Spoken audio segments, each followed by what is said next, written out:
जी हाँ, सवाल यही कि अब की बार किसकी सरकार, तो इसका जवाब तो 8 दिसंबर को मिलेगा, लेकिन उसकी जो पटकथा है वो आज लिखी जा रही है। जनता उसकी स्क्रिप्ट लिख रही है और कहां लिख रही है? पोलिंग स्टेशंस पर। पिछले 2.5 घंटे से लगातार मतदान करने के लिए हिमाचल की जनता अपने घरों से निकल रही है और लगातार मताधिकार का प्रयोग भी कर रही है। इस वक्त का बड़ा अपडेट यह है कि वोटिंग को 2.5 घंटे लगभग बीत चुके हैं और तमाम जो वीवीआईपी हैं वो भी वोट डालने के लिए पहुंच रहे हैं। चाहे मुख्यमंत्री जयराम ठाकुर की बात करें या प्रतिभा सिंह की बात करें या विक्रमादित्य सिंह की बात करें, लगभग 2.5 घंटे में जानकारी यह मिल रही है कि 10% के आसपास वोटिंग हो चुकी है। सभी 68 सीटों पर मतदान जारी है और पिछली बार से अगर हम तुलना करें, लगभग 75% लोगों ने अपने मताधिकार का इस्तेमाल किया था और इस बार भी लगभग वही पैटर्न रहता है। कुछ घटता है या बढ़ता है, उससे भी कुछ संकेत मिलते हैं। ये भी देखना बहुत। ये सब घर से ही हैंडीक्राफ्ट का बिजनेस करके हर महीने लाखों कमाते हैं। आपको भी ये करना है, इनसे सीखना है तो फ्रीडम ऐप को अभी डाउनलोड कीजिए। दिलचस्प होगा, लेकिन इस वक्त हम आपसे अपील करते हैं, जी न्यूज के जरिए ये हम आपसे अपील कर रहे हैं कि आप अपने घरों से निकलिए और अपने वोट का इस्तेमाल जरूर कीजिए। 7000 से ज्यादा मतदान केंद्र हैं। हिमाचल प्रदेश की 68 विधानसभा सीटों पर वोटिंग की प्रक्रिया लगातार चल रही है और अभी तक किसी गड़बड़ी की खबर नहीं मिली है। हमारे साथ इस वक्त शिवांगी ठाकुर जुड़ी हुई हैं, रवि त्रिपाठी इस वक्त हमारे साथ हैं, अमित भारद्वाज इस वक्त हमारे साथ हैं। पहले हम रवि के पास चल रहे हैं। रवि, आपके साथ धूमल जी दिख रहे हैं। बिल्कुल बिल्कुल, इस वक्त मैं हमीरपुर के समीरपुर इलाके में हूं, जहां प्रेम सिंह धूमल जी का इलाका है, प्रेम कुमार धूमल जी का इलाका है। तीसरे लॉन्गेस्ट सर्वाइविंग मुख्यमंत्री हैं 10 साल तक। हिमाचल की राजनीति की बात करें तो हिमाचल में परमार साहब सबसे ज़्यादा समय तक मुख्यमंत्री रहे, उसके बाद राजा साहब रहे, वीरभद्र सिंह, और उसके बाद 10 साल से ज़्यादा टेनियर तक मुख्यमंत्री रहने वाले हमारे साथ धूमल साहब हैं। धूमल साहब ने मतदान किया और इस बार चुनाव नहीं लड़ रहे हैं धूमल साहब। ये है कि पिछली बार चुनाव हारे थे, लेकिन इसके बाद इस बार चुनाव नहीं लड़ने का फैसला और अगली पीढ़ी को बढ़ाना, नेक्स्ट पीढ़ी को आगे बढ़ाने का काम कर रहे हैं। धूमल साहब हमारे साथ हैं। धूमल साहब, सर हम लाइव में हैं, आपसे बात करना चाहेंगे चूंकि जानना चाहता है चैनल हमारा कि जो इस चुनाव में जो है लाइव है हमारा भाई, अगर आप समय दे तो हम बात करें आपसे। चुनाव में धूमल साहब, सवाल ये है कि किस तरह से आप धूमल साहब, चूंकि आप तीसरे लॉन्गेस्ट सर्वाइविंग मुख्यमंत्री रहे हैं इस प्रदेश के, इस बार आप चुनाव नहीं लड़ रहे हैं, क्या चाहते हैं कि अब नई पीढ़ी को आगे आना चाहिए हिमाचल की राजनीति में? निश्चित तौर पे नई पीढ़ी को आना चाहिए, काम करना चाहिए, नए काम करें, प्रदेश को आगे बढ़ाएं। धूमल साहब, बार बार एक नारा दिया जा रहा है आपकी तरफ से, रिवाज बदलेगा। प्रधानमंत्री ने बार बार अपील की है कि रिवाज बदलिए, क्योंकि उत्तराखंड में आपने रिवाज बदला, उत्तर प्रदेश में आपने रिवाज बदला, अब हिमाचल की बारी है और उधर से कहा जा रहा है कि राज बदलेगा। तो आपको पूरा भरोसा है कि रिवाज बदलेगा, और अगर रिवाज बदलेगा तो क्यों बदलेगा? देखिए, जो पार्टी चुनाव लड़ती है हर पार्टी को अधिकार है अपनी बात कहने का। कांग्रेस को सहारा लगता है कि राज बदलेगा, हमें लगता है हमने शानदार काम किया, हम रिवाज बदलेंगे। हमने उत्तर प्रदेश में बदला, उत्तराखंड में बदला, गोवा में बदला, मणिपुर में बदला, तो हिमाचल में बदलेंगे शानदार काम के कारण। जो शानदार काम केंद्र और प्रदेश सरकारों ने किया है उसके कारण रिवाज बदलेगा। क्या काम है आप गिनाना चाहेंगे कि जो काम जिसकी वजह से जनता आपको वोट दे? क्योंकि उधर तो कह रहे हैं कि काम हुआ नहीं है, बेरोजगारी बढ़ गई है, महंगाई। पानी मुफ्त, बिजली मुफ्त, वैक्सीनेशन मुफ्त और सड़कों का विकास, शिक्षा संस्थानों में विकास, अनेकों नए कार्यालयों का विकास, तो हर चहुमुखी विकास हुआ है प्रदेश में। कांग्रेस पार्टी कह रही है कि हमारी सरकार आई तो हम ओल्ड पेंशन स्कीम को लागू करेंगे, महंगाई कम करेंगे, बेरोजगारी दूर करेंगे। क्या लगता है, ये 3 सारे वायदे हैं और इसकी वजह से कहीं ना कहीं सरकारी कर्मचारी उनके झांसे में आ रहे हैं, उनके लालच में आ रहे हैं? आपको ऐसा लगता है सरकारी कर्मचारी और तमाम लोग उनके झांसे में जाएंगे? आज तक कोई चुनाव हुआ जिसमें महंगाई बेरोजगारी मुद्दा ना हो, चाहे कोई पार्टी जीती हो। चुनाव में हमेशा मुद्दे आते हैं, कांग्रेस उन्हीं मुद्दों को पुराने को उठा रही है। जहाँ तक ओपीएस की बात है, ओपीएस इन्होंने हटाई थी और एनपीएस लाई थी, इसलिए झूठा वायदा कर रहे हैं, इनके बस का कुछ नहीं है। जो भी कर्मचारी जानते हैं जो भी लाभ मिलेगा वो बीजेपी से मिलेगा। सर, कहा जाता है कि लोअर हिमाचल, खास तौर पे आपका बगल में कांगड़ा है, चाहे हमीरपुर है, इस इलाके से जो जीत कर जाता है, सत्ता की सीढ़ी इधर से ही जाती है। पिछली बार 11 सीटें आप कांगड़ा में जीते थे, यहाँ भी आप 2 सीटें जीते थे। क्या लगता है इस बार भी उस परफॉर्मेंस को आप दोहराएंगे कि थोड़ा कहीं लग रहा है कि कुछ डाउट है, सीटें कम हो सकती हैं? पहले से ज़्यादा सीटें जीत के बनाएंगे सरकार। पिछली बार जो जीते उससे ज़्यादा जीतेंगे। मोदी जी का असर एक दिख रहा है। मोदी जी जिस तरह से रैलियां की, लोगों में इम्पैक्ट दिखता है मोदी जी का। तो मोदी जी एक बहुत बड़ा मुद्दा है। आपको लगता है कि मोदी जी की वजह से अगर चुनाव आप जीतते हैं तो मोदी बड़ा मुद्दा है? निश्चित तौर पे हमारा सौभाग्य है कि दुनिया का सबसे लोकप्रिय नेता भारतीय जनता पार्टी के पास है और मोदी जी आए, चुनाव प्रचार किया है। मोदी जी का डायरेक्ट लोगों के साथ संबंध भी है। सारा हिमाचल उन्होंने घूमा है, 7 वर्ष तक प्रभारी रहे हैं, सबको जानते हैं, तो लोगों पे उनका इम्पैक्ट है। तो लगता है कि इस बार सरकार आने का पूरा आपको भरोसा है? पूरा। आपका अनुभव ये कहता है? बिल्कुल। चलिए, तो पूरा भरोसा है। धूमल साहब हंस भी रहे हैं कहते हुए कि पूरा भरोसा है और सरकार हमारी आएगी। और वो जो मुद्दे हैं, चाहे महंगाई चाहे बेरोजगारी का, ये मुद्दा हर सरकार के समय में उठता है। जहाँ तक ओपीएस का सवाल है तो उन्होंने क्या किया ये बताएं। और मोदी एक बड़ा फैक्टर है, मोदी की वजह से कहीं ना कहीं इस चुनाव में हमको एज मिलने वाला है, ये कहना है प्रेम कुमार धूमल साहब का। कैमरामैन कुलदीप के साथ रवि त्रिपाठी, जी मीडिया, हिमाचल। और इस वक्त देखिए तस्वीरें जो हैं आनंद शर्मा की, कांग्रेस पार्टी के लीडर, और एक तरह से कहिए रिवाज नहीं बदलेगा, सरकार बदलेगी, परिवर्तन होगा निश्चित रूप में। लोगों ने मन बनाया हुआ है। मैं पूरे राज्य में गया हूं और लोगों के जोश से, उत्साह से, उनकी आंखों में उम्मीद देख सकता हूं। ये राज्य सरकार के खिलाफ पिछले 5 साल में जो कोताही हुई, जो वायदा खिलाफी हुई, उसके खिलाफ मत पड़ेगा। और जो मुख्य मुद्दे हैं आपको मालूम है, हमने पहले भी बताया, मेरे साथियों ने, अन्य नेताओं ने बताया है। एक तो कर्मचारियों की विषय है और वो हिमाचल में भी है और पूरे भारत के अंदर है, पेंशन का। सरकार को संवेदन। तो आनंद शर्मा को इस वक्त आप सुन रहे थे और सीधे रुक कर रहे हैं शिवांगी ठाकुर, इस वक्त हमारे साथ हैं। जी राम, देखिए हमारे साथ इस वक्त जेपी नड्डा जी के बेटे हैं हरीश नड्डा और वोट डालने जा रहे हैं। लेकिन वोट डालने से पहले हमने इनसे बातचीत शुरू कर दी है। आप एज अ यूथ, आप यहीं के हैं, आप जो भी बाकी पार्टियों के मुद्दे देखते हैं उससे कितना इत्तेफाक रखते हैं? मैं यहाँ पे रहता हूँ, यहाँ पे यूथ के बीच में काफ़ी एक्टिव हूँ।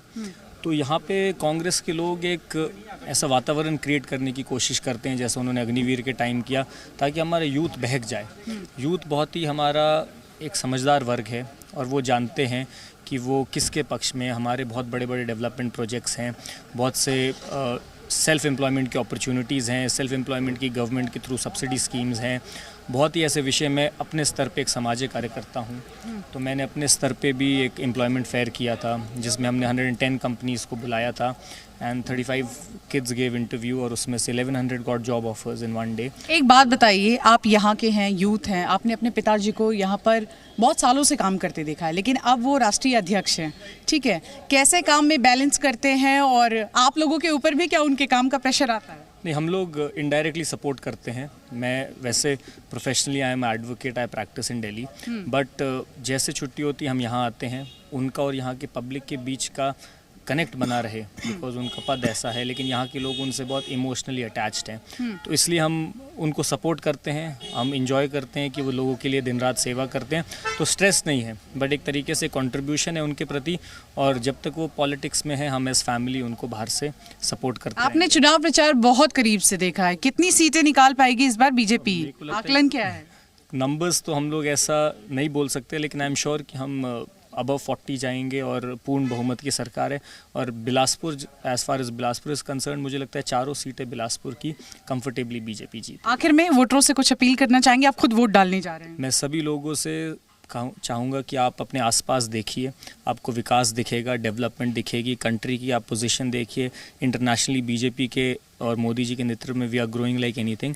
तो आप समझदार हैं और कौन सी पार्टी आपका भविष्य सुरक्षित कर सकती है, इस चीज़ को ध्यान में रखते हुए सबको बीजेपी के पक्ष में वोट डालना चाहिए। बहुत बहुत शुक्रिया हमसे बातचीत करने के लिए। तो साफ तौर पर आपने देखा जेपी नड्डा के बेटे हरीश नड्डा यहाँ पर वोट डालने जा रहे हैं और जनता से अपील करते हुए कि आपको अगर विकास दिखता है तो उन्हीं मुद्दों को लेकर आगे आप भी अपना वोट डालिए। राम जी बिल्कुल, ये बातचीत हम सुन रहे थे और साथ ही हमारे साथ इस वक्त अमित भारद्वाज भी हैं। अमित भारद्वाज, अगर बिलासपुर से हम मंडी की तरफ आए, यहाँ पे बड़ा इम्पैक्ट जो है मुख्यमंत्री का, चूंकि क्षेत्र है, कामकाज भी उसी तरह से होता है। मेरा सवाल आपसे यह है कि उस कामकाज का जिसको वो बताने की कोशिश कर रहे हैं, चाहे जेपी नड्डा कह रहे हों, हरीश नड्डा कह रहे हों, या प्रेम कुमार धूमल, अनुराग ठाकुर कह रहे हैं, वो इंपैक्ट जमीन पर विकास के इंफ्रास्ट्रक्चर के रूप में आप देख पा रहे हैं क्या? देखिए, अगर आप कांग्रेस की बात करें, जो इस बार मुद्दे हैं, उन्होंने कहा ओपीएस, महंगाई और अनएम्प्लॉयमेंट। उन्होंने एक बार भी नहीं कहा कि पानी, बिजली, सड़क। तो यही दावा कर रही है बीजेपी कि हम लोग जो हैं बाकी मुद्दों पर काम कर रहे हैं। आज सुबह ठाकुर जयराम ने भी यही बोला कि जो मुद्दे रह गए उन पे भी काम कर रहे हैं, बहुत मेहनत कर रहे हैं, लेकिन जो बाकी मुद्दे जो हुए डेवलपमेंट, जो डेवलपमेंट की बात भाजपा कर रही है, जैसे शिवांगी अभी बात कर रही थी जो जेपी नड्डा उनके बेटे के साथ, वो भी यही कह रहे थे कि डेवलपमेंट पे बात होगी, इमोशंस डेवलपमेंट पे हैं। जो मुद्दे रह गए हैं, जयराम ठाकुर ने बोला उस पर काम करेंगे। और अगर हम बात करें, यहाँ पर भी मैं आपको तस्वीरों में भी दिखा देता हूँ, ये पूरा क्षेत्र मंडी का है और इतना महत्वपूर्ण क्षेत्र है ये।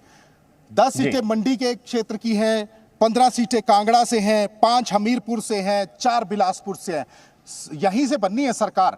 और यही बात कांग्रेस को समझ शायद नहीं आई जब हम आरएस बाली का इंटरव्यू कर रहे थे। आज तक कभी भी कमान जो है वो कांगड़ा को दी ही नहीं गई। सबसे बड़ी कॉन्स्टिट्यूंसी, वहां पर सबसे ज्यादा सीटें हैं, वो बड़ा क्षेत्र है। यही आरएस बाली ने बोला कि प्रतिनिधित्व जो है इस बार कांगड़ा को देना चाहिए। तो शायद कांग्रेस को ये समझ में नहीं आई, क्योंकि वो एक ही चीज में लगेगी कि इस बार भाजपा, अगली बार हम, अगली बार फिर भाजपा होगी, फिर उसके बाद हम होंगे।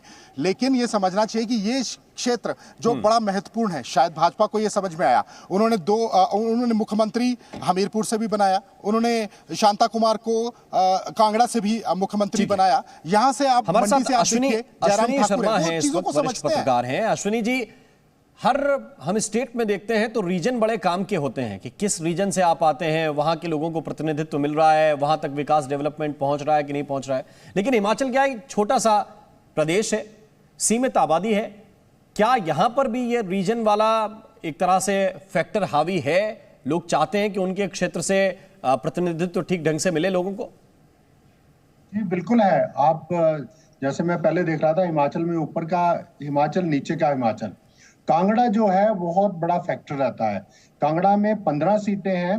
जिस पार्टी को 15 में से 10 या 11 सीटें आती हैं, उसी की सरकार बनती है। और एक स्टेज पे वीरभद्र सिंह जी जो पूर्व मुख्यमंत्री थे, उन्होंने कांगड़ा पे बहुत ज्यादा फोकस किया। वहां पे आपको पता होगा, वहां पे विधानसभा, एक नई विधानसभा बनाई गई। वीरभद्र सिंह जी ने विंटर मूव शुरू किया कि 1 महीना में धर्मशाला में रहूंगा। वहां पे कई सारे ऑफिस शिफ्ट हुए। तो उस एरिया की जो एस्पिरेशंस थी कि वहां पे रिप्रेजेंटेशन हो, वहां गवर्नमेंट दिखे कि गवर्नमेंट यहाँ पे है। और वहां पे कई बार ये भी नारा लगता है कि हमारा मुख्यमंत्री होना चाहिए। कांगड़ा से शांता कुमार जी के बाद कोई मुख्यमंत्री नहीं बना। जीएस बाली जिनकी मृत्यु हो गई, उन्होंने तो पीछे नारा दे दिया था कि अगला मुख्यमंत्री कांगड़ा से होगा। कुछ दिन पहले धर्मशाला में सुरजेवाला जी थे, कैंपेन करने गए होते। धर्मशाला में उन्होंने बोला कि सरकार अब धर्मशाला से चलेगी। तो हिमाचल प्रदेश में ऊपर का हिमाचल, नीचे का हिमाचल, ये इशू रहता है, क्योंकि काफी सारे मुख्यमंत्री, बड़े बड़े नेता ओल्ड हिमाचल से आते थे, जहाँ सेब का एरिया है, या वीरभद्र सिंह जी थे, विद्या स्टोक्स थी, जेवीएल खाची, बहुत बड़े बड़े नेता हुए हैं। तो हिमाचल के निचले एरिया में कांगड़ा, हमीरपुर, चंबा, वहां भी ये इश्यूज रहते हैं कि सरकार हमारे नजदीक। बिल्कुल अश्विनी जी, आपके पास वापस लौट कर आएंगे और ये बड़ी कवरेज लगातार जारी भी है। लेकिन इस बीच एक बड़ी खबर मिल रही है। देश विरोधी गतिविधि को रोकने के लिए गुजरात एटीएस ने एक बड़ा ऑपरेशन किया है। बीती रात से पूरे गुजरात के 13 जिलों के 100 ठिकानों पर गुजरात एटीएस ने छापा मारा है। 65 लोगों को गुजरात एटीएस ने गिरफ्तार किया है। इस वक्त की बड़ी खबर आपको बता रहे हैं, गुजरात एटीएस की रेड में 65 लोग गिरफ्तार किए गए हैं। बीती रात से लगभग 100 ठिकानों पर एटीएस ने रेड की है। गुजरात एटीएस का यह बड़ा ऑपरेशन है। 13 जिलों में गुजरात एटीएस ने रेड की है और बताया जा रहा है कि देश विरोधी जो हरकतें हैं उनको रोकने के लिए ये छापा एटीएस ने मारा है। और उदय रंजन इस वक्त हमारे साथ ज्यादा जानकारी के साथ जुड़ रहे हैं। उदय, जरा विस्तार से बताइए, इस छापे में क्या क्या बरामदगी हुई है, जिन लोगों की गिरफ्तारी हुई है, क्या आरोप है उनके ऊपर? जी, जैसे ही इलेक्शन की डिक्लेयर हो गई डेट, उसके बाद जो है पूरा माहौल बना हुआ है गुजरात में अभी। और खास करके इस इलेक्शन के बीच कहीं ना कहीं कोई असामाजिक तत्व या फिर जो नटरेस लोग हैं वो कहीं ना कहीं अपनी एक्टिविटी करते रहते हैं और उसका जो असर रहता है वो इलेक्शन या उम्मीदवार पे भी पड़ता है। तो किसी भी पक्ष पे उम्मीदवार या किसी भी पक्ष पे उसका असर ना पड़े, उसीलिए गुजरात एटीएस और जीएसटी ने एक संयुक्त ऑपरेशन शुरू किया, जिसके अंदर जो बात की जाए तो देश विरोधी, खास करके दरियाई किनारा जो है गुजरात का 1600 किलोमीटर का, वो दरियाई किनारों पर कई बार ड्रग्स जो है वो आते हैं दुश्मन देश यानी कि पाकिस्तान से भेजा जाता है और यहाँ पे उसको उतारा जाता है। तो ड्रग्स की कार्यवाही, खास करके देश विरोधी प्रवृत्ति जो किए जाते हैं वो, और आर्थिक यानी कि इकोनॉमिकल जो ऑफेंस है उनको लेकर गुजरात एटीएस और जीएसटी ने अभी सर्च ऑपरेशन किया है। कुल 100 जगह के ज्यादा लोगों पे अभी, मतलब जो ठिकाने हैं 100 से ज्यादा, वहां पे अभी छापेमारी चल रही है और अभी तक 90 लोग की जो पूरी डिटेनिंग अभी किया है, मानो कहते जो 90 लोग हैं उनको अभी अरेस्ट किया है, उसकी पूछताछ की जा रही है, अभी जांच चल रही है और नजदीकी ही समय में कुछ ज्यादा धमाकेदार इसमें आ सकता है कुछ बाहर। बिल्कुल, तो उदय रंजन ये जो डिटेल दे रहे हैं ये बहुत ही महत्वपूर्ण है कि ऐसे लोग जो एक तरह से कुख्यात हैं, ऐसे लोग जो आपराधिक गतिविधियों में शामिल हो सकते हैं, खासतौर से देश विरोधी गतिविधियों में शामिल हो सकते हैं, और चूंकि चुनाव है और चुनाव में किसी तरह से ये अवरोध ना बने, किसी तरह से मुश्किल पैदा ना करें किसी भी पार्टी के उम्मीदवार के लिए, चुनावी प्रक्रिया के लिए। और उससे पहले एटीएस ने ये बड़ी रेड की है, 100 ठिकानों पर छापेमारी की है। उदय इस वक्त ये भी अपडेट कर रहे हैं कि इन 100 ठिकानों पर अभी भी रेड चल रही है। जानकारी है कि 90 लोगों को डिटेन किया गया है, 65 लोगों की गिरफ्तारी की खबर इस वक्त मिल रही है। और ये उदय अगर बात करें तो इस पूरी प्रक्रिया के पीछे चुनाव को निर्विघ्न तरीके से संपन्न कराना ही एक उद्देश्य है। जी हाँ, जिस प्रकार से जो गुजरात है, गुजरात का माहौल अच्छा बना रहे और शांतिपूर्ण माहौल के बीच ही जो चुनाव है वो खत्म हो, और ऐसे जो नोटरेस लोग रहते हैं वो कहीं ना कहीं इसमें विक्षेप करने का सोचते रहते हैं या फिर कोई ऐसी गतिविधि या फिर कोई एक्टिविटी करते रहते हैं, तो उस चुनाव कमीशन जो है खास कर वो अच्छे से काम कर सके, हर जिले में हर विधानसभा बैठक पे अच्छे से काम कर सके, इसीलिए। बिल्कुल, बहुत बहुत शुक्रिया, बहुत बहुत धन्यवाद उदय रंजन आपका इस पूरे अपडेट के लिए, पूरी जानकारी को विस्तार से बताने के लिए। अहमदाबाद से इस वक्त उदय रंजन हमारे साथ जुड़े हुए थे और बता रहे थे कि 13 जिलों में गुजरात एटीएस ने रेड की है, 100 ठिकानों पर ये रेड की है, कई ठिकानों पर अभी भी छापेमारी की प्रक्रिया चल रही, तो उन्हें आदत है और जाहिर है कि आज उनके लिए बहुत बड़ा दिन है और जनता जरूर निकलेगी और अपने लिए नए प्रतिनिधि और नई सरकार का चुनाव करेगी। लगातार जी न्यूज की बड़ी कवरेज जारी है। पिछले 2.5 घंटे से ये कहिए कि पौने 3 घंटे से मतदान की प्रक्रिया चल रही है। अब तक 10% से ज्यादा लोग अपने मताधिकार का प्रयोग कर चुके हैं। हम आपसे यही अपील करते हैं कि आप भी अपने घरों से निकलें और इस मतदान की प्रक्रिया में, लोकतंत्र के महोत्सव में, लोकतंत्र के उत्सव में आप भी बढ़ चढ़कर हिस्सा लें। ये देखिए 4 तस्वीरें इस वक्त आपके सामने, हमीरपुर, धर्मशाला, डलहौजी, समीरपुर। लगातार लोग मतदान केंद्रों पर पहुंच रहे हैं और अपने मताधिकार का इस्तेमाल कर रहे हैं, अपने लिए नए उम्मीदवार, नई सरकार का चयन कर रहे हैं। और ये जो पर्व है ये 5 साल में एक बार आता है और इस पर्व में इसीलिए लोगों की जो भागीदारी है वो जरूरी हो जाती है। हिमाचल प्रदेश में एक अच्छा ट्रेंड रहा है, लगभग 70% या उससे ज्यादा लोग जो हैं वो अपने वोट का इस्तेमाल लगातार करते रहे हैं। ये हिमाचल प्रदेश की जनता की जागरूकता आपको बताता है। और आज भी जिस तरह से हम तस्वीरें देख रहे हैं अलग अलग पोलिंग स्टेशंस के बाहर, चाहे वो जनप्रतिनिधि हों जिनकी तस्वीर इस वक्त हम आपको दिखा रहे हैं, ये देखिए अनुराग ठाकुर वोट डाल के सपरिवार जब बाहर आए तो उन्होंने वो नीला निशान दिखाया, अपनी उंगली पर लगी हुई स्याही दिखाई और ये स्याही जो है ये बता रही है कि लोकतंत्र में जनता का विश्वास है वो कहीं ना कहीं बना हुआ है। तो जनप्रतिनिधि ये 2 पीढ़ियां एक साथ, एक तरफ उनके माता पिता अनुराग ठाकुर के, प्रेम कुमार धूमल उनकी पत्नी और अनुराग ठाकुर उनकी पत्नी, ये चारों की तस्वीर आपने इस वक्त देखी। और जो आम मतदाता हैं वो भी लगातार पहुंच रहे हैं। फर्स्ट टाइम जो वोटर हैं वो इस बार क्या इंपैक्ट डालेंगे, क्योंकि सुबह हमने प्रधानमंत्री का ट्वीट भी देखा, उन्होंने विशेष रूप से जो पहली बार के वोटर हैं उनको विशेष रूप से शुभकामनाएं दी हैं इस लोकतंत्र के महोत्सव की। और प्रदीप कौशल साहब इस वक्त हमारे साथ हैं। प्रदीप कौशल जी, लगातार जो है लोग पहुंच रहे हैं, अच्छा मतदान हो, और क्या इससे भी कई चीजें एक तरह से तय होती हैं कि लोग कितने निकलते हैं? हालांकि समय के साथ हमने ये भी देखा कि अगर ज्यादा मतदान हो तो सरकार वापस भी आ जाती है। आपने प्रधानमंत्री के ट्वीट की चर्चा की, मैं थोड़ा सा उस विषय में भी बोल दूं। प्रधानमंत्री जिस समय भाजपा के राष्ट्रीय महासचिव थे तो काफ़ी सालों तक वो हिमाचल के प्रभारी रहे, इसलिए उनका एक विशेष अनुराग है हिमाचल के साथ, पहचान है, चप्पे चप्पे से वो वहाँ के राजनीतिक परिदृश्य से बहुत अधिक परिचित हैं, उनका सीधा संपर्क भी है लोगों के साथ। और दूसरी तरफ प्रियंका गांधी वाड्रा ने भी ट्वीट किया था, तो उनका भी हिमाचल के साथ विशेष संबंध है। उन्होंने अपना एक निजी आवास बनाया है शिमला के निकट, बहुत चाव के साथ उसको निरंतर उसकी जिस समय उसका निर्माण कार्य चल रहा था वो जाती रही हैं, तो दोनों का विशेष लगाव है।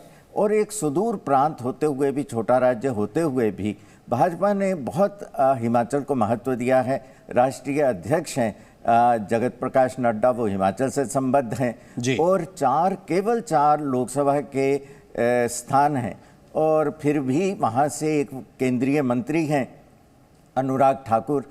तो कुल मिलाकर के हिमाचल का बड़ा महत्व है। आप क्या पूछ रहे थे इसके अतिरिक्त? बिल्कुल, मैं आऊंगा प्रदीप कौशल साहब, आपके पास आऊंगा। तो ये इम्पैक्ट तो है कि आपके प्रेसिडेंट भी वहीं से हैं, केंद्रीय मंत्री भी वहां से हैं, प्रधानमंत्री भी लगातार देखिए सभाएं करने के लिए जाते रहे, यानी कि गंभीरता के साथ छोटे चुनाव को भी ले रहे हैं। अब जनता क्या वाकई वापस आशीर्वाद दे रही है या नहीं दे रही है, या कांग्रेस को वापस वो पुराना रिवाज दोहराती है, ये जरूर देखना पड़ेगा। ये सब घर से ही हैंडीक्राफ्ट का बिजनेस करके हर महीने लाखों कमाते हैं।